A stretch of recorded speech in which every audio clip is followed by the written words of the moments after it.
Hi, this is Nicholas Irachi, the Home Source Guy, president and owner of Source Development, Inc., a residential and commercial construction company in Garnerville, New York, and this is how to remove concrete ceramic tile dust.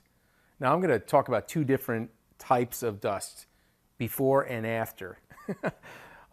Before, obviously, you want to mask everything out. Plastic is a great source. It'll repel the dust. So you want to go ahead and mask everything out with plastic, taping all the joints up against the corners. Afterwards, you might even want to, when you're done with the job, before you remove it, you want to vacuum over the plastic to remove the residual dust that's left on it before you peel the plastic off. That's always a good thing. Afterwards, you want to scrub the floor, the ceramic tile floor, with white vinegar and water. That's always a great remedy for cleaning tiles. When you install tile, you're left with a residual haze.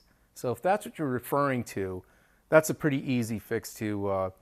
Once you install tile grout, you'll use a wet sponge and you'll remove it acting diagonally over the tile. But what happens is, even after the first or second pass, you're going to get what's called a residual haze. So the residual haze is removable with some cloth.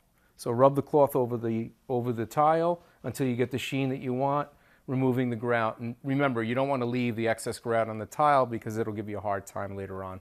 And this is Nicholas Irachi, the Home Source Guy, helping you build a better life, and we'll see you next time.